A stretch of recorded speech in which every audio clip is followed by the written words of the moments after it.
à toutes et à tous. Bon, j'ai l'impression que vous avez un peu mal de tête, là. Vous avez passé une très bonne soirée, hier, n'est-ce pas? Je n'ai pas reçu de plainte de la police de Manchester, mais je crois que tout le monde est rentré sain et sauf chez soi. Merci. Bien. Alors, nous sommes samedi, si vous arrivez à y croire. D'après le programme, il semblerait qu'on soit samedi. Alors, quelques petites choses avant de commencer. Je l'ai dit déjà jeudi soir, mais nous avons oublié de vous permettre de scanner ces QR codes afin de pouvoir charger vos photos de ce week-end. Nous avons un espace, une plateforme de partage de photos. Et donc, si vous voulez partager vos photos, vous pouvez scanner le QR code qui se trouve à gauche. Jeudi soir, nous avons également parlé d'une sélection de musique pour la conférence. Et donc, si vous avez des musiques qui signifient quelque chose pour vous, qui vous donnent envie de danser ou qui vous apaisent, encore une fois, vous pouvez scanner le QR code à droite cette fois, qui vous donnera accès à une playlist Spotify. Et si vous n'êtes pas membre de Spotify, on vous demandera d'abord, avant tout, de télécharger l'application. Voilà. Les deux petits points avant de commencer.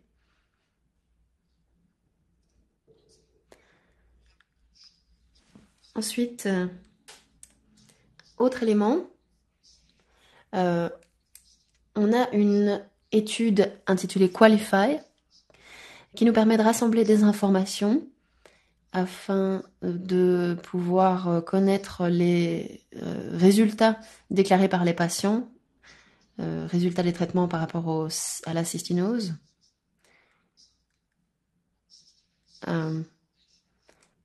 Et surtout, qui nous permettent de savoir en fait ce que vivent les patients atteints de cystinose. Actuellement, très peu de personnes ont une bonne compréhension de ce que la représente. Et donc, vous pouvez scanner ce QR code si vous voulez aller partager des informations. Katrina avait laissé les informations à ce sujet, si je ne m'abuse. Alors, je vais revenir en arrière. Un petit rappel, nous allons prendre une photo de groupe ce matin à 10h25 et nous vous demandons de porter un t-shirt bleu, une blouse bleue. Et si vous avez oublié votre t-shirt bleu, n'hésitez pas à aller vite chercher votre t-shirt ce matin avant la photo. Je vois beaucoup de personnes qui en portent. Nous verrons bien comment on s'organise pour prendre la photo au moment T. Il y a un deuxième questionnaire qui se trouve ici. Nous avons besoin de votre avis. L'idée avec ce questionnaire, c'est d'avoir vos avis concernant la cystéamine et la libération de la cystéamine. Nous voudrions savoir quels sont les problèmes que vous rencontrez dans la gestion de ce traitement. Donc encore une fois, c'est un QR code à scanner qui vous mènera vers le questionnaire. N'hésitez pas à prendre une de ces petites brochures pour pouvoir scanner le QR code et à remplir le questionnaire, ce sera très utile pour nous. Autre rappel, si vous avez oublié de payer les frais d'inscription, il y a un lien sur le site de la conférence qui vous permettra de payer. Je pense que Denis va mener la chasse à ceux qui n'ont pas encore payé aujourd'hui. Voilà, petit rappel. Et enfin, si vous vous en souvenez, aujourd'hui, nous allons aller au Muséum du football. N'oubliez pas d'aller chercher vos enfants à la crèche, à la garderie, à 13h45. Aiden s'est porté volontaire pour rassembler tout le monde et vous assurer que vous avez le code d'entrée. Merci à toi, Aiden, pour cela. Et maintenant, c'est pour moi un grand plaisir d'inviter maintenant Dr Julian Midgley sur scène afin qu'on puisse poursuivre la session de meilleur traitement. Bonjour à toutes et à tous. Cette session est très intéressante car elle vous est offerte par les Canadiens. Alors, je n'ai peut-être pas l'accent canadien, mais je suis canadien. Paul également, et bien sûr Jordan aussi vient du Canada. Et je suis très heureux.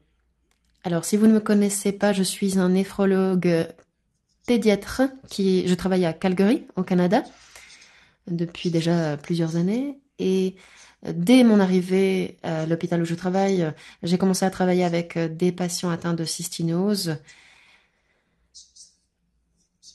Et depuis, je pense que j'ai suivi 23 patients, mais bien sûr, cela semble bien peu comparé à Paul qui a suivi, je pense, une centaine de patients atteints de cystinose. Et donc, sans plus attendre, je voudrais maintenant inviter Paul sur scène afin qu'il s'adresse à vous et qu'il vous parle de la transplantation de cellules souches.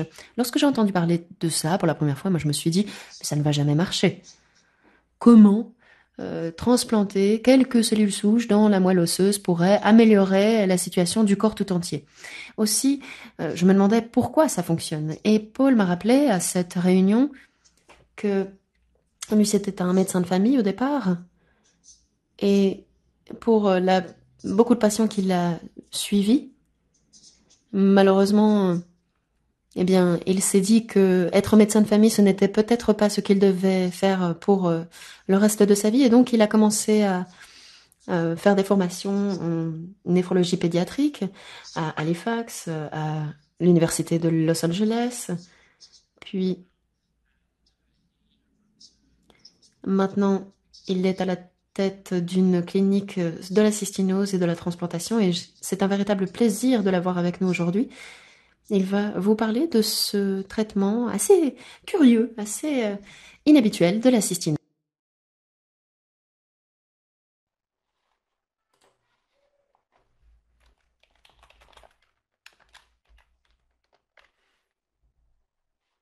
Alors, est-ce que vous m'entendez?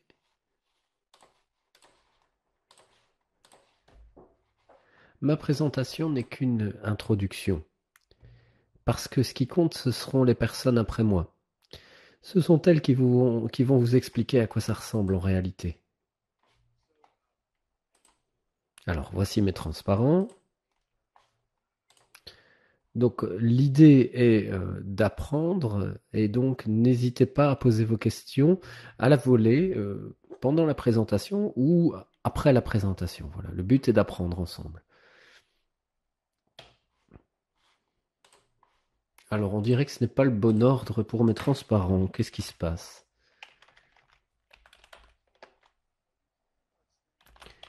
Alors, quand on parle de greffe de cellules souches, vous pourrez connaître déjà des personnes qui en ont bénéficié pour d'autres maladies.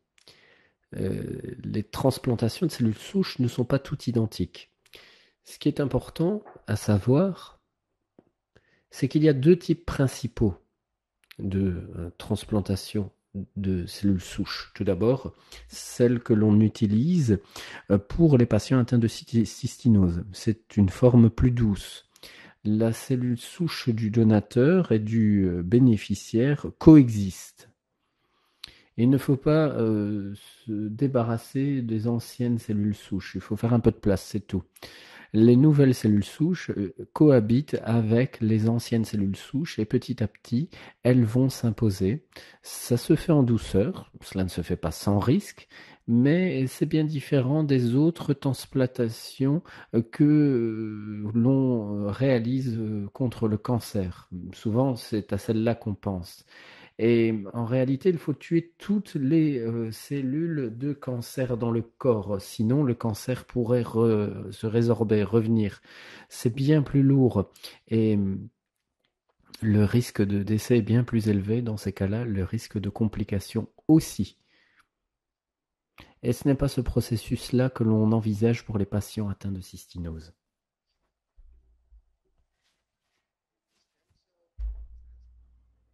Alors, dans le cadre du protocole de transplantation pour la cystinose que vous connaissez, c'était le protocole utilisé à San Diego.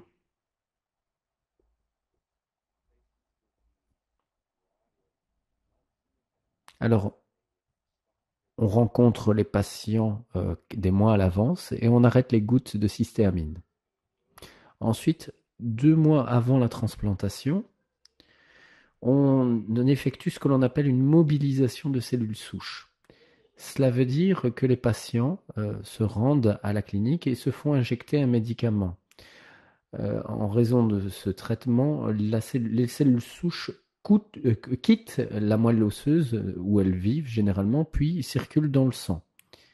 Le sang est retiré, placé dans une machine qui sépare le sang des cellules souches et réinjecte le sang. Puis à la fin de la journée, on a un petit sac de cellules de matière blanche.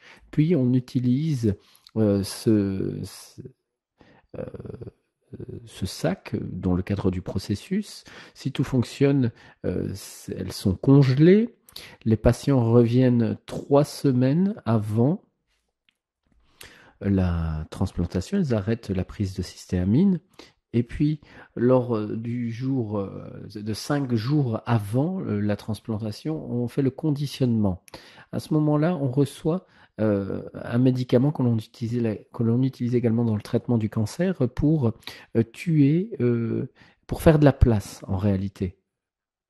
Alors, ce sont pour les traitements contre le cancer, il y a euh, la radiation, il y a la radiothérapie, il y a la chimiothérapie, on perd des cheveux, les tissus de la bouche se sont affectés. Or, ici, dans le protocole que l'on a utilisé et que l'on utilisera dans les prochaines études, il n'y a qu'un seul médicament que l'on prend. Et sans il y a bien entendu certains problèmes dans la bouche. On peut encore souffrir de nausées, de vomissements, mais ce n'est pas aussi grave euh, que dans les traitements contre le cancer. Et les cellules reviennent plus rapidement. En réalité, si l'on utilise une dose élevée de tous les médicaments, il faut beaucoup de temps aux globules blancs pour revenir, pour vous protéger, beaucoup de temps aux plaquettes pour revenir également. Et par conséquent, les patients sont très malades. Ici, pour dans ce processus, on ne prend qu'un médicament et la période de temps où l'on est affecté de la sorte est très courte. Et de manière générale, quand on utilise ce protocole, il n'y a pas de grands problèmes. Autre inconnu, quid de la capacité à avoir des enfants? Alors, on sait que les femmes qui ont de la cystinose peuvent avoir des enfants. On sait que les hommes qui souffrant de cystinose ont des spermes vivants à la vingtaine, et donc on pourrait les prélever pour qu'ils aient également des enfants. Et alors, en cas de transplantation de cellules souches, il y a un protocole qui permet de collecter les ovules des femmes. Et aussi, on utilise une aiguille pour prélever du sperme des adolescents, des garçons adolescents, et cela peut les protéger. Mais on ne sait pas véritablement quel est le résultat parce qu'on n'utilise pas cette technique depuis très longtemps. Beaucoup pensent que ça peut préserver la fécondité, mais on utilise en tout cas, ce qui est sûr, c'est qu'on utilise en tout cas ces protocoles euh, pour avoir une chance en plus. Alors, jour zéro, alors, les cellules souches dont les gènes ont été corrigés sont réinjectées. Vous restez à l'hôpital pendant quelques semaines jusqu'à ce que vous vous rétablissiez, vous allez mieux, puis vous êtes libéré. C'est comme ça que fonctionne le processus, le protocole pour le traitement génique. Alors, jusqu'à présent, 6 patients ont participé à cette étude à UCSD. 4 d'entre eux avaient bénéficié d'une transplantation rénale. 2 d'entre elles n'avaient pas encore bénéficié de transplantation rénale. C'est important. parce qu'on sait que après une telle transplantation de cellules souches, il n'y a pas eu d'impact sur la greffe. Un patient n'est plus venu à la clinique après l'étude, après l'essai. Ça nous a déçus parce que quand on fait un essai clinique, il faut un lien, il faut trouver un patient attaché, engagé, qui souhaite nous aider, aider la communauté, pas s'aider soi-même. Et donc nous avons été très déçus lorsque cette personne a décidé de ne plus revenir après un an. On ne sait pas ce qu'il en est advenu. Toutefois, les autres patients sont fréquemment revenus pour réaliser tous les tests nécessaires dans le cadre d'une étude clinique pour savoir si le traitement est sûr. Ces gens sont revenus de manière régulière. Ce sont des gens qui prennent du temps sur leur travail, sur leur vie privée pour contribuer à la cause. Alors, l'étape suivante. Alors, avant d'y arriver, petite explication. Qui peut bénéficier de cette transplantation? Alors, vous étiez toutes et tous là hier, lorsque le docteur Jenkins a exposé clairement le fonctionnement avec les Lego. Comment on peut utiliser la métaphore du Lego pour comprendre la génétique, le fonctionnement. Chaque cellule dispose d'un noyau. Dans ce noyau, il y a une copie complète de ce qu'il faut pour vous faire. Et chaque cellule du corps dispose d'un noyau avec une copie complète. Et donc, en réalité, ces modèles sont en chromosomes. Imaginez que vous ayez 24 tiroirs, chacun contenant le modèle pour vous réécrire. Quand on doit lire ce modèle, c'est le code génétique qui est compris dans les gènes, et il s'agit d'un fil très long. Chacune de ces lettres, c'est du code pour vous créer, pour créer la personne. On ne veut pas prélever ces modèles du corps, donc ces modèles restent toujours dans les noyaux, mais les copies de la page utiles sont réalisées par une photocopieuse. Ces copies sont alors envoyées à la cellule où les travailleurs lisent la copie, l'ARN, pour réaliser les protéines. C'est comme ça que fonctionnent les cellules. En cas de maladie génétique, comme la cystinose, disons qu'en rouge c'est la cystinose, un parent est porteur avec une copie normale et une copie de cystinose, et l'autre parent est également porteur. Donc les enfants, un enfant sur quatre n'aura aucune copie de cystinose, deux seront des porteurs, comme les parents, et un enfant sera victime de la maladie. C'est de l'aléatoire. L'enfant en question aura les deux copies affectées du gène. Toutes les cystinoses ne sont pas les mêmes. Ce dessin représente la protéine de cystinosine qui se retrouve dans la membrane du lysosome. Toutes ces perles sont des acides aminés individuels de la protéine. Chaque perle colorée est identifiée comme susceptible de déboucher sur de la cystinose. En Europe et en Irlande, il y a une grande délétion. Une bonne partie manque. Mais bon nombre de patients souffrant de cystinose n'ont qu'une seule perle anormale, qu'un seul maillon anormal. C'est important de le savoir, car il ne faut pas comparer votre cystinose à la cystinose d'autrui. Car on pourrait se dire, je suis plus malade que l'autre, je ne prends pas bien mes médicaments, sans doute. Eh bien, pas forcément. Beaucoup est lié à votre constitution génétique. Beaucoup se sentent coupables s'ils ne s'en sortent pas aussi bien que les autres. Or, ces personnes n'y sont pas forcément pour quoi que ce soit, parce que beaucoup s'explique par la composition génétique. Il y a quelques années, de nombreuses années en Europe, une transplantation a été réalisée et le patient n'a pas pu tolérer le traitement de réduction de cristaux de cystine. En fait, les cristaux de cystine ont disparu. Donc ici, c'est une biopsie indiquant les cristaux de cystine. Donc vous les voyez ici dans le tissu de la personne. Et ensuite, 30 mois après la transplantation, la biopsie de l'estomac ne montre plus de euh, cristaux de cystine. Le patient n'a pas survécu, ce protocole était très risqué. Aux États-Unis, on dit que c'est vraiment le tout pour le tout quand on réalise ce genre de transplantation.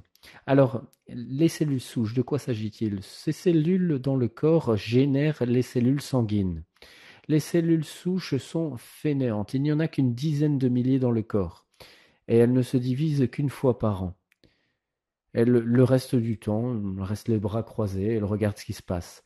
Mais quand les cellules souches se disent qu'il est temps de se mettre au travail, quand elles se divisent, elles génèrent une cascade de cellules, les globules rouges, pour transporter l'oxygène. Elles, elles créent les thrombocytes, les plaquettes, ce qui vous protège en cas de saignement et vous empêche de saigner. Elle crée les globules rouges qui vous protègent contre les infections. Quand vous coupez, euh, quand par exemple elles sont mobilisées, et elle crée également les cellules dans le système immunitaire. C'est ce qui répond par exemple au vaccin. C'est ce qui, pour vous protéger du vaccin, du cancer. Elle ne crée pas de muscles, de cellules cérébrales, de cellules osseuses. Alors, comment est-ce que cela fonctionne? Dans le cadre d'une transplantation de cellules souches, on sait que vous aurez des cellules du donateur et du bénéficiaire. Et on utilise cette analogie de cette chimère, une bête mythologique, un animal ayant la tête d'un lion, le corps d'une chèvre et la queue d'un serpent. C'est pourquoi on utilise ce terme chimère pour ces personnes qui ont bénéficié de ces transplantations. Alors comment est-ce que tout cela fonctionne? Alors, la Dr Sharkey de l'University College de San Diego a joué un rôle capital dans ses recherches et nous sommes reconnaissants pour ce travail. Elle a utilisé un modèle animal, des souris atteintes de cystinose.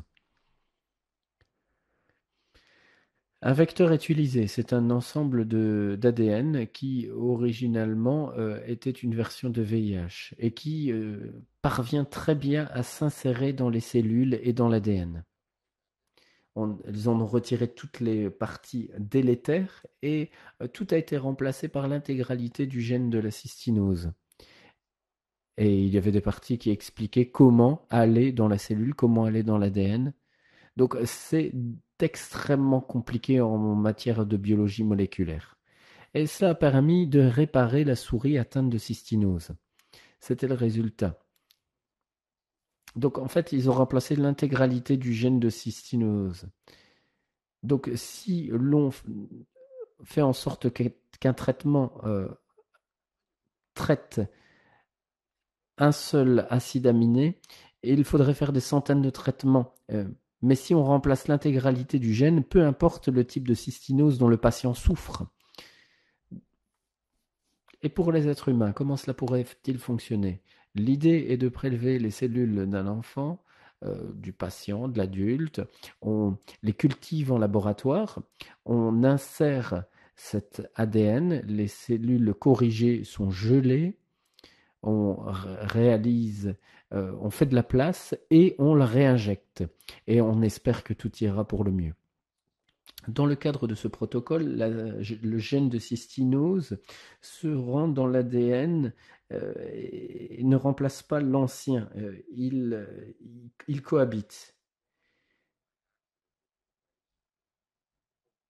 Et l'idée, c'est que il y a quand même des risques parce que on pourrait développer du cancer après ça, parce que cela pourrait toucher ce qu'il ne faut pas toucher. Parce que si le gène se rend dans une partie de l'ADN qui protège contre le cancer, cela pourrait déboucher sur un cancer. Alors, c'est théorique, on pense que ça n'arrive pas, et les vecteurs sont réalisés pour tenter d'éviter de toucher les endroits dangereux, mais ce sont toujours bien entendu des effets indésirables potentiels. Alors, elles font des cellules sanguines, mais ne font pas de muscles, ne font pas de cellules cérébrales. Et donc, ce grâce à quoi cela fonctionne, c'est parce que les cellules des macrophages, qui sont des cellules sanguines, sont de petites ambulances. Elles cheminent un peu partout dans le corps et cherchent des cellules de cystinose pour leur injecter les bons lysosomes. Le docteur Charquet et d'autres chercheurs ont démontré au microscope que ces macrophages circulent dans le corps et trouvent des cellules de cystinose. C'est un petit peu comme et administrent un vaccin. Euh, Fournissent les bons lysosomes, les lysosomes corrigés à la cellule. Et donc, cela permet véritablement aux cellules qui sont touchées de se rétablir. Et donc, nous pensons aider de la sorte les cellules cérébrales et les cellules musculaires, mais on verra avec le temps. Les macrophages vont partout. C'est pour ça que cela nous passionne, parce que les macrophages touchent tous les organes, le cerveau, le foie, les reins, etc. Protocole ici de l'université San Diego.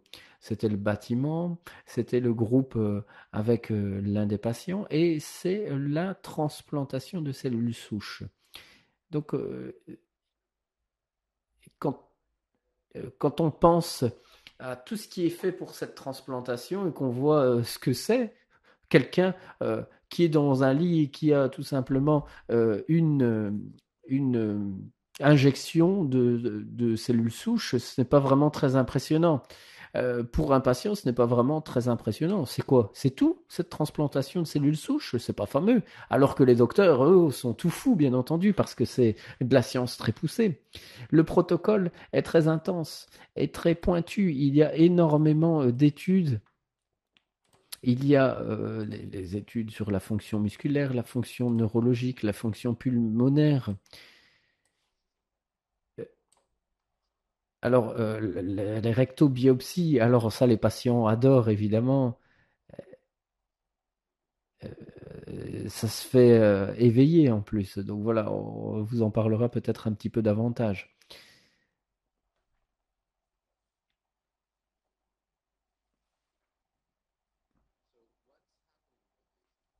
Alors, ensuite, alors, sur le suivi des 5 patients, aucune complication majeure après la transplantation de cellules souches. La plupart de ces patients con- avaient des niveaux de cystine dans les globules blancs proches de sous-traitement. 2 patients ont dû reprendre un peu de cystéamine parce que la cystine dans les globules blancs n'était pas à un bon niveau. Donc il a fallu reprendre la cystéamine. Donc il faut encore améliorer la situation pour qu'il y ait suffisamment de cellules souches dans ces personnes pour que cela fonctionne. Euh, 3 autres personnes n'en prennent plus, mais il faut encore progresser. Autre point, sur les patients bénéficiant d'un suivi, seul un utilise des gouttes oculaires de cystéamine. On pensait que tout le monde en aurait besoin. En effet, les cellules cornéennes qui engendrent les cristaux ne sont pas irriguées par des flux sanguins. Il n'y a pas de capillaires par où peuvent passer les macrophages pour régler les cellules. Donc on pensait que les gouttes seraient encore nécessaires. Mais en réalité, pour la plupart de ces patients, les cristaux disparaissent sans goutte. Ici, c'est une image microscopique des cristaux. Normalement, ça devrait être un écran noir. Et voyez cette personne-là dont la cornée est étudiée. Ce sont des cristaux qui sont difficiles à traiter même avec les gouttes oculaires. Or, au fil du temps, on voit que le nombre de cristaux diminue encore, encore et encore, même si ces patients ne prennent pas de gouttes oculaires. C'était une très bonne surprise. Parfois, ça arrive lors des essais cliniques. Il y a de bonnes surprises, et ça, c'en est une. Et puis, autre test, c'est un laser prendre une image de la peau derrière les cheveux, juste derrière l'oreille. Et pour la plupart des gens, ça diminue. Et cela prouve que, en réalité, le traitement fonctionne parce que les cellules de peau ne sont pas du sang. Et les cristaux qui se trouvent dans la peau depuis des décennies de ces patients sont lentement mais sûrement éliminés par les macrophages. Et ça, c'est véritablement prometteur et encourageant. La fonction rénale. Alors, 4 patients sur 6 avaient bénéficié d'une transplantation rénale. Donc, la cystinose ne devrait pas toucher le rein transplanté. 2 n'en avaient pas bénéficié. Alors, on ne s'attendait pas véritablement à ce que cela affecte le processus de la maladie rénale. En réalité, un des patients a bénéficié d'une transplantation rénale par la suite. L'autre patient, un seul patient n'a pas eu de transplantation et la fonction rénale diminue lentement. Donc, il se peut que dans un avenir, ils doivent recourir à une transplantation rénale. On espère en réalité que plus tôt, plus jeune, on puisse éviter la transplantation rénale. Mais en réalité, ces gens, au moment où ils ont participé à l'étude, avaient déjà tellement de dégâts au niveau de leur rein qu'il n'a pas été possible d'éviter la transparence. Alors, si fermez les yeux si vous êtes prompt aux crises épileptiques, parce que je vais revenir très vite en arrière, donc ça va défiler, ça va clignoter. Oui, encore, encore, encore. Stop. Ouais, ici, prochaine étude clinique. Merci beaucoup. Alors, où en sommes-nous? Personnellement, je fais partie d'un conseil consultatif pour les personnes qui réalisent l'essai clinique aujourd'hui. Les choses évoluent tout le temps. Les membres de la famille doivent respecter un accord de confidentialité. Et je dois aussi respecter un accord de confidentialité. Ce que je peux vous dire, c'est que l'UCSD n'a pas été en mesure d'en faire une étude clinique qui puisse bénéficier d'une approbation par le FDA ou par les organes réglementaires de l'Union européenne. Et donc la propriété intellectuelle a été vendue à Avrobio, une entreprise. C'est une entreprise de petite taille qui bénéficiait de technologies intéressantes et d'un autre produit de thérapie génique. Ce produit de thérapie génique n'a pas fonctionné. Leur action s'est effondrée. Ils ont perdu des financements. Que va-t-il advenir de la cystinose, puisqu'ils faisaient également de la cystinose pendant tout un temps? Eh bien, en réalité, Novartis a racheté la propriété intellectuelle. Novartis est une immense entreprise multinationale qui investit sur les traitements géniques. L'entreprise a mis en place une grande équipe qui travaille dur parce que cette équipe estime que si elle parvient à trouver la solution contre la cystinose, elle pourrait également faire de grands progrès pour d'autres maladies. Maintenant, ce qu'ils essayent de faire, c'est de convaincre la FDA et l'organisme de réglementation de l'Europe que le traitement génique qui coûtera des millions de dollars par patient est un processus qui permettra de sauver des vies, d'économiser de l'argent et véritablement d'améliorer la vie de beaucoup de personnes. Donc c'est un parcours qui est plus épineux et qu'on pourrait le penser. Donc ils essayent d'expliquer quel est l'objectif pour convaincre ces organismes de réglementation. Si l'on prouve par exemple qu'il y a moins de cristaux dans la peau, euh, les patients peuvent se dire ben, je me sens tellement mieux parce que je n'ai plus tous ces cristaux. Je me sens tellement mieux aujourd'hui parce que euh, parce que parce qu'ils se sentent mieux tout simplement parce que ils ne sont plus aussi malades parce que la fonction rénale change. Et donc, on travaille avec les organismes de réglementation pour définir les indicateurs qui sont à mesurer. Cela prendra des années et c'est ce sur quoi nous travaillons. Des représentants de famille, des représentants des communautés cliniques et de la recherche sont là, sont impliqués. Ce n'est pas parce que vous n'entendez rien que rien n'est fait. Alors,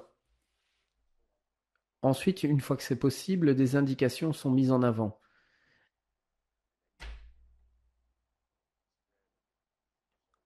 On partage les indications, mais ça prend du temps. Dans le temps, on espère pouvoir traiter tout le monde. Cela prendra beaucoup de temps. Ça ne va pas advenir en un an ou deux. Non, non.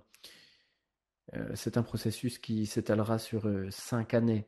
On espère que tout ira bien et on espère qu'il n'y aura pas d'obstacles entravant notre chemin.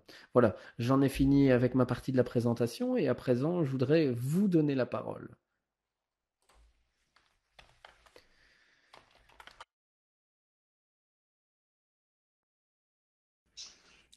J'aurais bien aimé savoir tout cela lorsque j'ai d'abord travaillé sur la transplantation de... Parce que quand j'ai fait une transplantation de cellules souches, ça devrait fonctionner. En tout cas, ça a fonctionné pour Jordan. Alors, y a-t-il des questions avant qu'on donne la parole à Jordan? Oui? Le micro arrive.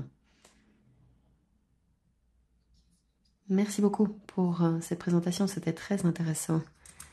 Je voulais juste savoir comment les macrophages entrent dans les cellules, car il y a moins de macrophages que de cellules dans le corps.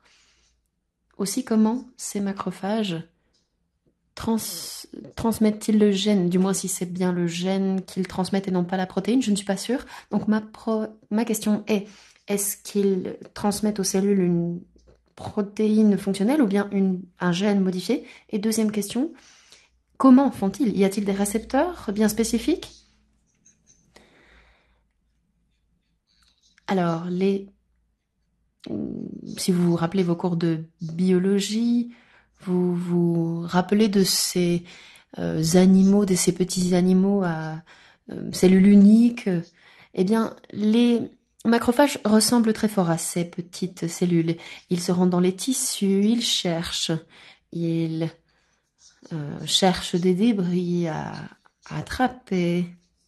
Et donc, ils circulent. Et à chaque fois qu'ils euh, trouvent une cellule qui semble malade, il semblerait qu'ils développent ce qui est un long tube fin qu'ils attachent à la cellule et partagent la protéine de cette façon. Aussi, la protéine de la cystinose se trouve à la surface des cellules qu'on appelle les lysosomes. Les lysosomes qui sont donc les recycleurs, là où est créée la cystine, et ils envoient en fait ces lysosomes dans les cellules. Donc ils partagent la protéine, mais aussi le lysosome tout entier. Et ils aspirent aussi en quelque sorte les lysosomes malades. Donc ces macrophages ont une durée de vie très courte.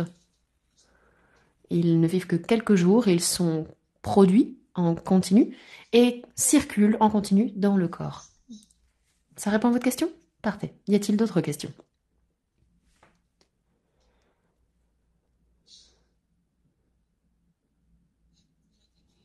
Merci beaucoup. Alors tout d'abord, je voudrais dire que c'est une excellente nouvelle, car j'assiste à ce genre de conférence depuis longtemps et je suis très heureuse d'entendre cela.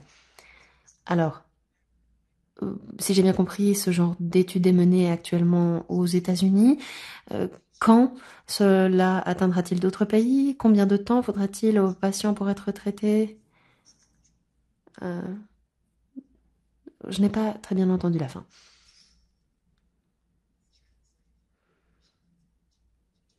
Il est en train de traduire votre accent anglais. Oui, pardonnez-moi, ce n'est pas votre accent. J'ai des appareils auditifs. Alors, j'hésite à vous répondre avec certitude.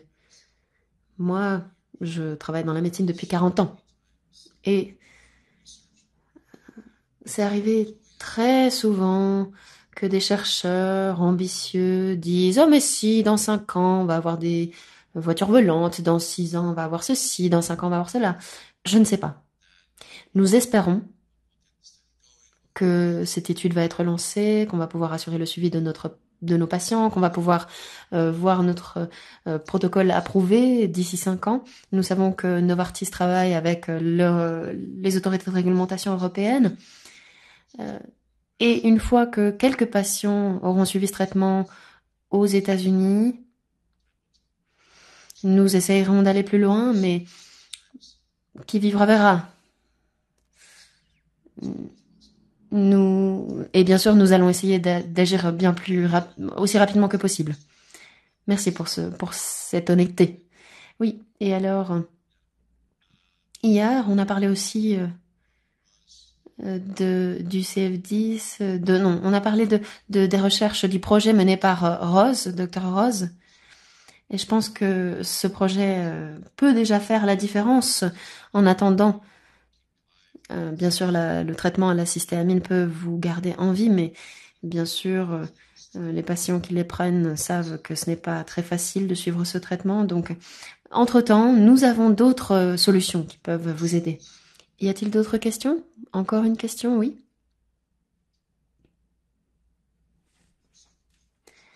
Pardonnez-moi, mon anglais n'est pas excellent, mais je vais tenter de m'exprimer en anglais. Nous venons des Pays-Bas. Nous ne sommes qu'un tout petit pays.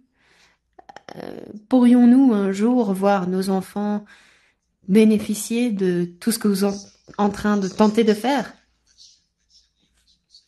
C'est une question à laquelle je ne pourrais pas vraiment répondre. Vous savez, moi je ne suis qu'un petit clinicien. Le chef de bureau de Novartis est à Bâle, en Suisse, qui n'est pas loin des Pays-Bas. Donc, je ne sais pas, vous êtes un peu dans le jardin de Novartis. Mais j'espère que, avec le temps, tous les pays européens pourront bénéficier de cela. Une autre question par ici. Oui, merci beaucoup pour cette présentation très intéressante. Je voudrais mieux comprendre un point. Le mécanisme d'action de l'épuisement des cristaux dans l'œil. Car, comme vous l'avez dit, il n'y a pas de circulation sanguine dans les yeux. Aussi, savez-vous pourquoi on constate une diminution des cristaux de cystine dans les yeux? Alors, l'explication la plus plausible est qu'il y a des macrophages qui peuvent circuler dans les larmes et que d'une façon ou d'une autre, ils parviennent à atteindre la cornée, du moins suffisamment pour aider à réduire ces cristaux dans la cornée. Nous savons qu'il y a des macrophages dans tous les fluides du corps, dans la salive aussi par exemple. Nous ne pensions pas qu'il y en aurait suffisamment, mais peut-être que ce sont des créatures hyperactives qui font un très bon travail. Mais pour le moment, nous n'avons pas encore une explication définitive. Bien. Merci, merci infiniment, Paul, pour cette explication. Et maintenant, nous allons surtout entendre parler une personne qui sait que ça fonctionne.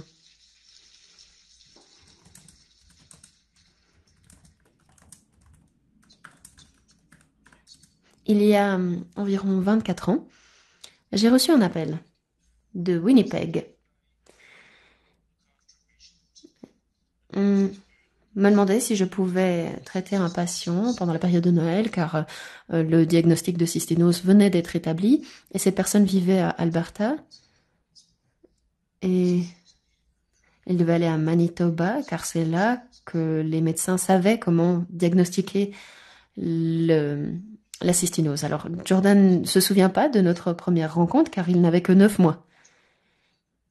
Mais il est resté à Alberta. Et maintenant, donc à cette époque, il est resté plus de 3 mois. Maintenant, il ne doit plus rester aussi souvent à Alberta. On ne le voit pas aussi souvent, car il va mieux, mais Jordan, je t'en prie, prends la parole.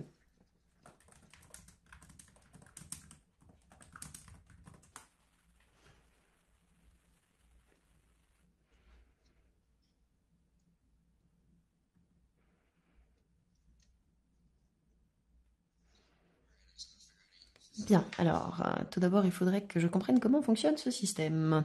D'accord, j'ai compris. Bonjour, Royaume-Uni, bonjour à vous toutes et tous qui venez du monde tout entier. Je m'appelle Jordan Yans et je vais vous parler de mon cheminement. Tout le monde aujourd'hui a été confronté aux différents effets indésirables au cours de sa vie et moi je vais vous parler de mon expérience avec cette maladie qu'on appelle la cystinose.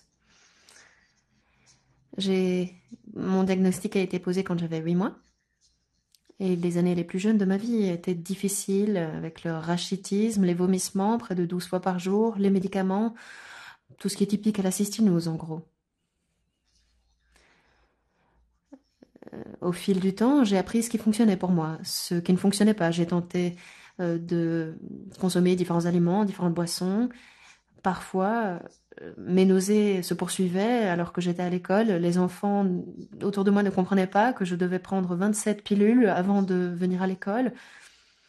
Et aussi que j'avais des problèmes de mauvaise haleine. On se moquait de moi, on faisait des commentaires par rapport à mon haleine à l'école. Et à l'époque, j'étais fâchée, j'étais triste, je revenais de l'école en pleurant, mais maintenant, je me rends compte que ces personnes à l'école ne signifient rien pour moi. J'ai gardé contact avec 5 ou 6 d'entre eux, et les autres, eh bien, je ne les ai plus vus depuis que j'ai eu mon diplôme. Et aussi, à ceux qui sont confrontés à ce genre de problème, eh bien, n'arrêtez pas de prendre votre traitement pour ces personnes qui se moquent de vous. Lorsque j'avais 11 ans, j'ai commencé un essai clinique à Chicago et je devais prendre du Procysbi.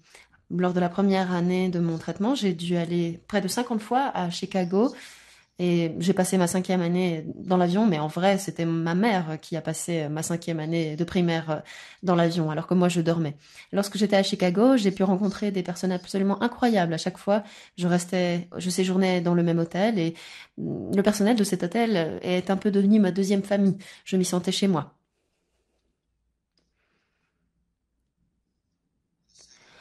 Au fil des 7 années, pendant lesquelles je suis allée à Chicago, j'ai fait connaissance du chef cuisinier de l'hôtel, si bien que j'ai pu cuisiner avec lui. C'était un restaurant 5 étoiles et j'ai pu servir et cuisiner un plat incroyable pour ma famille à chaque fois que j'y allais. Je connaissais si bien le personnel de l'hôtel qu'ils m'ont même laissé servir, qui m'ont laissé les aider lors de la foire aux voitures de Chicago, qui était l'un des événements les plus géniaux auxquels j'ai pu assister parce que je pouvais voir toutes les belles voitures que je ne pourrais jamais me permettre d'acheter. Une fois que cet essai clinique est arrivé à sa fin, après 7 ans, j'étais assez triste, non pas parce que cet essai se terminait, mais parce que euh, je pourrais ne plus voir toutes ces personnes incroyables que j'avais rencontrées à Chicago. Lorsque j'ai eu 18 ans, ma fonction rénale a décliné de manière drastique pour n'atteindre que 60%. Et c'est à cette époque que l'essai pour les cellules souches a été approuvé. Avant ma transplantation de cellules souches, je prenais 54 pilules par jour, des hormones de croissance pendant quelques années, des gouttes ophtalmiques. Cette transplantation, je l'ai eu le 7 octobre 2019 et j'ai choisi de faire cette transplantation parce que ma fonction rénale déclinait et que je devais faire quelque chose pour améliorer ma vie, mon avenir. Mes choix étaient, soit je ne faisais pas cette transplantation, je continuais ma vie avec ma santé qui déclinait au fil des années, ou alors je faisais cette transplantation de cellules souches, ça fonctionnait et je pouvais faire ce que je voulais avec ma vie. Euh, Je m'inquiétais car si ça ne fonctionnait pas, je devrais reprendre du Procysbi, continuer ma vie telle qu'elle était. Aussi, il fallait que j'essaye de changer ma vie euh, et celle de tous les autres, parce que parfois il faut prendre des risques pour avoir une meilleure vie. Et les avantages de l'essai, s'il fonctionnait, l'emportaient sur les risques. Avant l'essai, j'avais très peur. Je ne savais pas ce qui allait se passer. C'était un essai clinique. Le premier est fait sur des personnes. Personne ne savait quels en seraient les résultats. La plupart du temps, pendant l'essai, j'étais très renfermée. Je ne suis pas quelqu'un qui se plaint ou qui est du genre à parler de ses sentiments, mais j'étais terrifiée et je savais que c'était difficile à dire, mais j'avais peur de mourir. Je suis encore inquiet. À chaque fois que je fais un test de cystine, je suis nerveux de voir les résultats pour savoir si ça fonctionne encore. Physiquement, je me sentais bien. Euh, cette Au départ, cet essai n'était pas ouvert aux Canadiens, mais je pense que ma maman a ennuyé personne à la tête de cet essai clinique et j'ai pu être inscrit. J'étais même la première personne qu'ils ont appelée. Et si je me souviens bien, je pense que j'étais le seul Canadien à participer à cette transplantation de cellules souches. Et je pense qu'après, ils ont décidé de ne traiter que des patients des États-Unis parce qu'ils ont dépensé beaucoup d'argent pour me faire voler du Canada aux États-Unis pour que je puisse bénéficier de cette transplantation.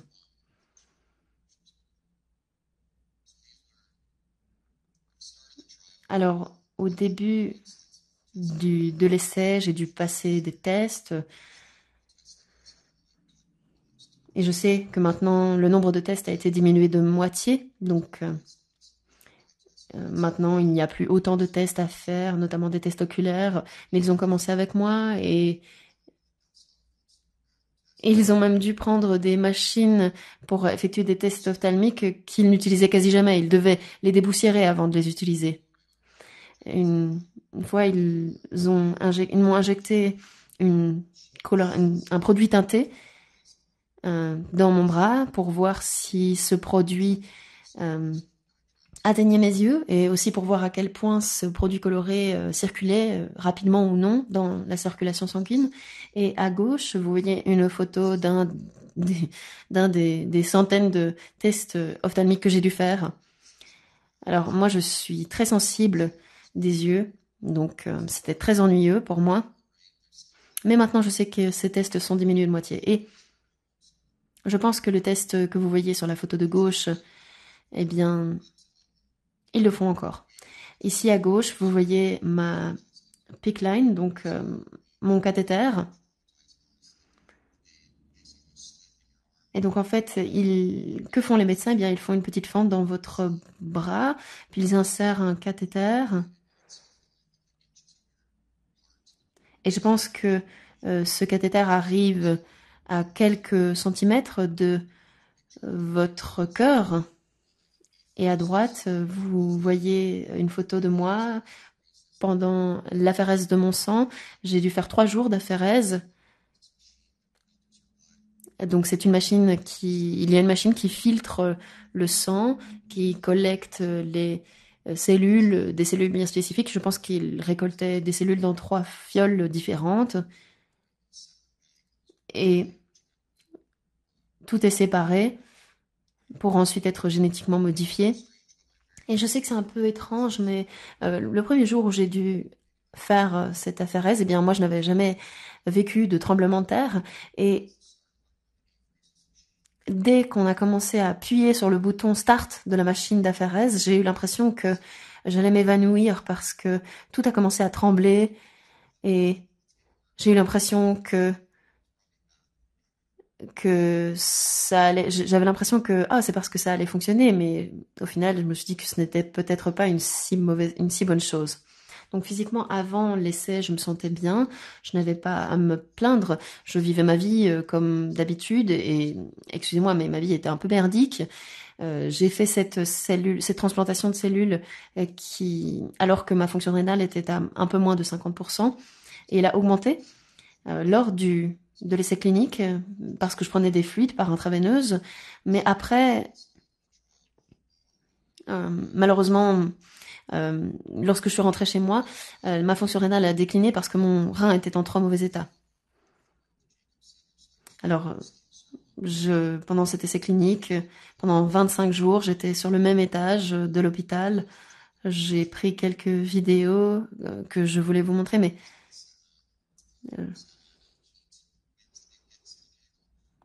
et alors à cette époque, il y avait les vents de Santa Ana à San Diego. Il faisait extrêmement chaud. Je pense qu'il faisait peut-être 36 degrés à l'extérieur. Donc je transpirais beaucoup. Ce n'était pas facile. Après la transplantation de cellules souches, le nombre de pilules que je devais prendre a été diminué de moitié. J'ai cessé de prendre des gouttes ophtalmiques et le Procys-B. Et j'ai dû les reprendre, non pas parce que le nombre des cristaux de cystine dans mes yeux augmente, mais parce que je voulais vraiment tenter de m'en débarrasser totalement. Ici, en haut à gauche, vous voyez l'injection des cellules souches qui ressemblent un peu à de l'eau. je pense que cela prend 25 minutes d'injecter une seringue par intraveineuse, car ils doivent aller assez lentement pour ne pas endommager les cellules. En bas à gauche, eh bien, c'est le mode de livraison des cellules, c'est-à-dire qu'ils ouvraient le couvercle de ce conteneur bleu et il y avait une espèce de fumée qui en sortait. C'était vraiment très, très, très, très cool. Puis après ma transplantation, les infirmières m'ont donné un t-shirt où il était mis joyeux anniversaire. Donc maintenant, j'ai en quelque sorte 2 anniversaires, car je fête l'anniversaire de ma transplantation aussi. Alors, je ne voulais pas parler des biopsies, mais Paul en a parlé, donc je vais vous en parler aussi. Il y avait 2 types de biopsies, une derrière l'oreille et il y avait aussi la biopsie rectale. Et ces biopsies ont été effectuées pendant les 2 premières années de l'essai clinique. J'en ai eu 2 derrière l'oreille. Et encore heureux, ils n'ont pas fait trop non plus de biopsie rectale parce que c'était très très bizarre. Certaines infirmières me tenaient la main. J'avais une et il y avait un écran et les médecins me demandaient est-ce que tu veux regarder ce qu'on est en train de faire? Et je disais mais non, non, pourquoi est-ce que vous me demandez ça? Quelle horreur. Après la transplantation de cellules souches, pardonnez-moi. Donc cette semaine, il y a 2 ans exactement, mon frère Nathan m'a fait le don d'une meilleure vie en me donnant un de ses reins. Et j'avais très peur avant cette transplantation, avant cette greffe de rein. J'avais très peur du rejet, de tous les effets indésirables dont les médecins m'avaient parlé. Mais maintenant que j'ai ce nouveau rein, je me sens absolument bien. Je n'ai plus ce genre de fonction rénale depuis que j'avais 10 ans. Je ne prends plus de sodium, je ne prends plus de potassium de phosphate. Le seul médicament que je prends maintenant, c'est son médicament anti-rejet et de la vitamine D. Et maintenant, je prends 22 pilules par jour et elles sont plus faciles à prendre car elles sont plus petites.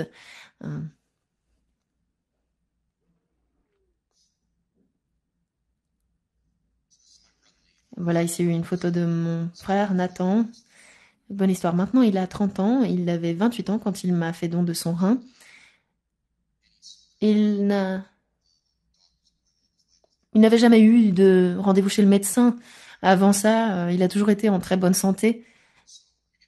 Et donc, quand on est arrivé à l'hôpital, on lui a dit qu'il devait faire une enema afin d'être sain avant la chirurgie. Et donc, Nathan est venu me voir et il avait avec lui cette espèce de machine bizarre et les infirmières lui demandaient est-ce que tu sais ce que c'est? Et ils lui ont dit bah oui. Il leur a dit oui, je crois que oui. C'est l'enema, c'est ça? Et les infirmières lui ont dit non, c'est pas ça. Donc ça, c'est une machine qui vous aide à respirer en fait et qui vous aide à éviter que tout fluide arrive dans vos voies respiratoires. Et donc moi, quand il disait ça, je n'ai pas pu m'arrêter de rire pendant des heures parce qu'il ne savait pas ce que c'était. Donc ça, c'était un parmi tant d'autres bons moments que nous avons pu vivre. Si j'ai quoi que ce soit à dire aux plus jeunes enfants atteints de cystinose, eh bien ce serait ceci. Continuez à prendre vos pilules, buvez beaucoup d'eau. Cela ne veut pas dire que vous ne pouvez pas sortir, vous amuser avec vos amis, prenez vos médicaments avec vous. N'ayez pas peur d'emporter vos pilules avec si vous allez quelque part. Et si quelqu'un fait un commentaire par rapport à votre haleine, eh bien, il ne mérite pas d'être votre ami. Et lorsque vous êtes plus âgé, n'hésitez pas à dire à votre employeur, à leur parler des médicaments que vous devez prendre. Parce que quelques pilules toutes les 12 ou toutes les 6 heures, eh bien, c'est bien mieux que de devoir être admis en urgence à l'hôpital.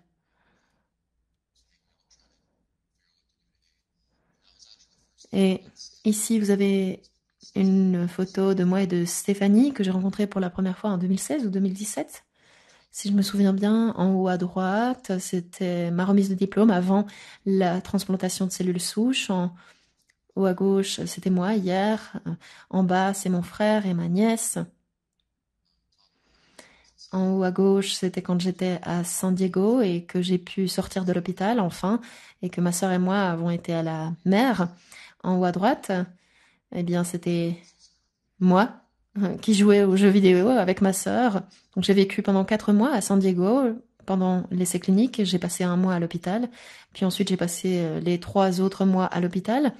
Et maintenant, eh bien, je pense que le dernier patient qu'ils ont traité n'est resté à San Diego que 1 mois. Donc il s'améliore toujours. L'une de mes plus grandes craintes, eh bien, comme moi, eh bien, c'est que moi, par exemple, j'avais peur de perdre mes cheveux. Je ne savais pas si j'avais envie de faire cet essai clinique parce que je n'avais pas envie de perdre mes cheveux. Mais maintenant que je me revois avec des cheveux et que je vois ces photos de moi chauve, je me dis, oh, mais j'étais pas mal en chauve, en fait. Je devrais peut-être me raser les cheveux. Ici, vous avez ma famille, ma grand-mère à droite. Ici, c'est mon groupe d'amis avec qui j'ai encore des contacts. Et alors que j'étais à San Diego, j'ai reçu énormément de cadeaux, de cartes de personnes qui étaient là-bas.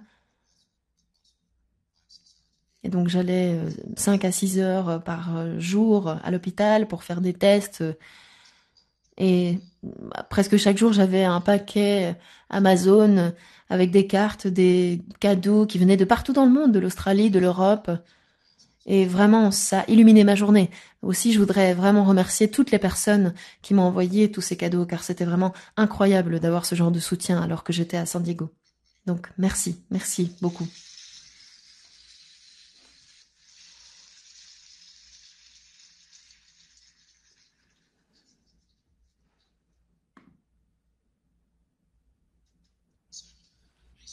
Voilà, une histoire absolument incroyable. Être le premier à faire quelque chose, c'est toujours effrayant. Être le premier, ça paraît toujours un peu bizarre, mais surtout faire quelque chose de ce genre, c'est incroyable. Il me semble que tu as oublié de mentionner quelque chose, Jordan. Tu étais blond avant, non? Et j'ai l'impression maintenant que tes cheveux sont un peu plus foncés.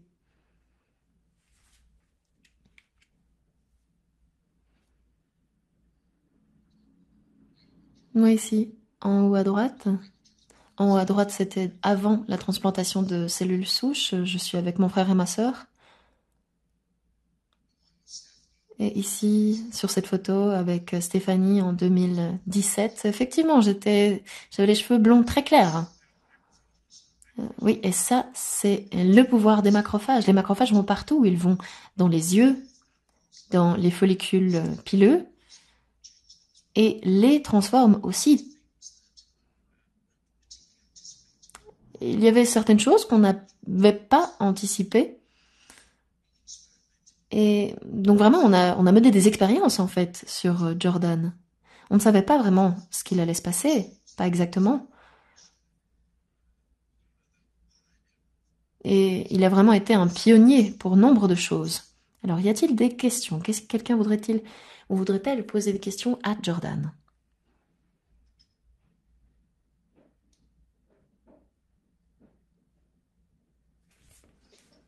Euh, Tout d'abord, Jordan, merci beaucoup d'être venu nous parler. C'est incroyable d'entendre ton histoire. Je voudrais savoir comment tu te sens depuis cette euh, transplantation de cellules souches, à quoi tu étais confronté après cette transplantation, comment a été ta santé. En toute honnêteté, après la cellule souche, lorsque ma fonction rénale a commencé à décliner, j'ai eu peur. Euh, je pense que j'avais une fonction rénale qui était à 40% lorsque j'ai fait la transplantation. Et puis après, pendant l'essai clinique, elle a atteint 55%. Parce que je prenais beaucoup de fluide par intraveineuse et cela démontre aussi à quel point il est important de boire de l'eau. Mais après cela, ma fonction rénale a recommencé à décliner, je ne pouvais même pas aller au travail, je dormais 16 heures par jour et j'avais très peur que la cellule souche, la transplantation n'ait pas fonctionné. Et puis après, mon frère m'a fait don de son rein et je me sentais beaucoup mieux. Et je remarquais aussi une différence avec les cristaux dans mes yeux. Avant la transplantation, je voyais parfois des points noirs partout. Quand j'étais notamment très fatiguée, j'avais des points noirs dans mon champ de vision et Maintenant, je n'en vois plus. Je ne me souviens plus de la dernière fois quand j'ai eu ces points noirs. Et c'est parce que les cristaux de cystine disparaissent. Donc, dans l'ensemble, ma santé est bonne. Je n'ai plus trop de nausées le matin. Parfois, je ne mange pas avant midi. Je n'ai pas faim et je me sens bien.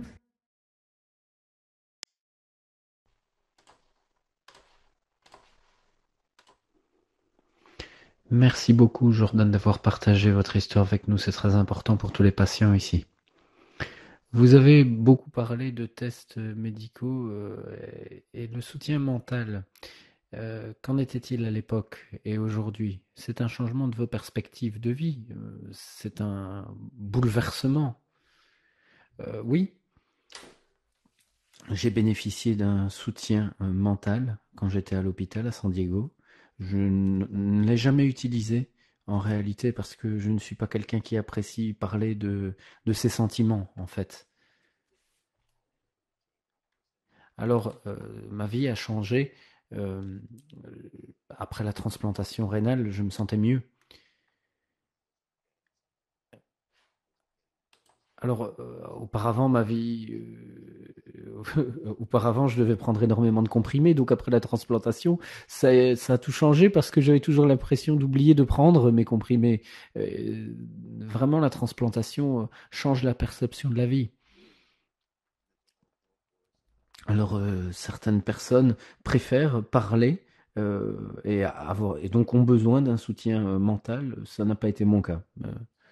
Merci beaucoup d'avoir partagé votre histoire. Alors, depuis, comment se portent vos yeux? Y a-t-il toujours des cristaux? Avez-vous des problèmes de photophobie depuis la transplantation? Alors, la docteure Cherki m'a dit qu'elle n'avait jamais vu autant de cristaux. Je n'ai jamais pris mes gouttes oculaires en réalité. J'aurais dû, mais je ne l'ai pas fait. Alors, je ne sais plus les mesures, mais c'était 3000 par quelque chose. Et dans l'œil, et 700 par quelque chose. Bon, c'était beaucoup. Donc j'ai repris mes gouttes oculaires parce que ça se stabilise, ça diminue, mais pas très rapidement. Et je voudrais m'en débarrasser et puis me faire retester les yeux et voir si ça va mieux. Mais de manière générale, c'est très clair, ma vision s'est améliorée nettement. Bonjour Jordan, merci beaucoup pour votre histoire. C'est une source d'inspiration, c'est un vrai honneur de vous avoir à côté de nous aujourd'hui. Alors, Alors, il y a des enfants qui sont très faibles, euh, plus de muscles. Et quand on vous voit d'ici, on dirait que vous êtes assez fort, que vos muscles se sont bien remis. Pourriez-vous nous en parler avant et après? Comment vous étiez au niveau musculaire? Avant et après la transplantation, avez-vous fait de l'exercice? Alors oui, alors pour la transplantation, euh, avant la transplantation, je faisais déjà de l'exercice, pas régulièrement, mais j'essayais de me maintenir en forme pour préserver ma masse musculaire. Et puis, j'ai tout perdu avec la transplantation. À cause de la chimio, j'ai perdu une dizaine de kilos. Euh, J'avais mal à la bouche, je ne pouvais plus manger à cause de la chimio. Et puis, je n'avais pas non plus un travail trop... J'avais un travail assez physique, je soulevais des charges.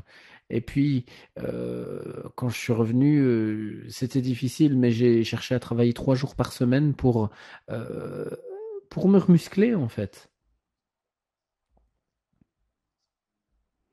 Alors, avant, j'avais une certaine douleur musculaire quand je faisais de l'exercice, et aujourd'hui, je n'en remarque plus. Donc ça, c'est un changement aussi. Alors, on a fait, on s'est penché sur la force de préhension. Et Jordan est l'un des meilleurs en la matière sur toutes les personnes que l'on voit. Alors, Stéphanie a des mesures de la force musculaire. Oui, alors en fait, avant la transplantation, Stéphanie a réalisé un exercice de force de préhension et c'était 48 livres, donc une 24 de kilos. Et donc, ça a augmenté nettement après. J'espère que ça vous donne une bonne indication de l'évolution de la force musculaire. Parce que, oui, je vous parle de livres, moi, en anglais, mais c'est vrai que ça ne vous dit rien. C'est des kilos. Euh,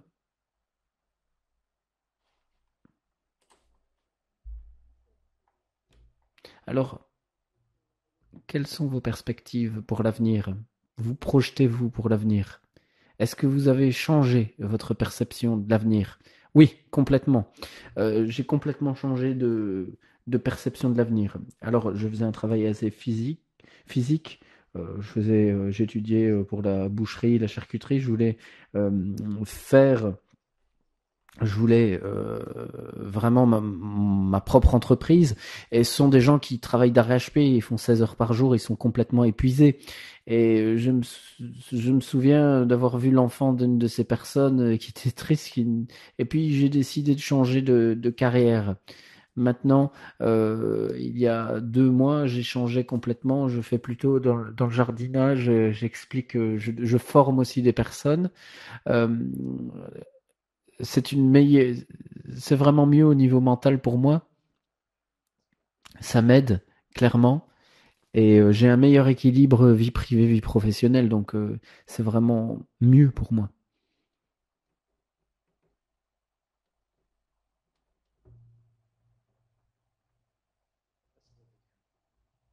Ouais, je pense qu'on peut bien l'applaudir.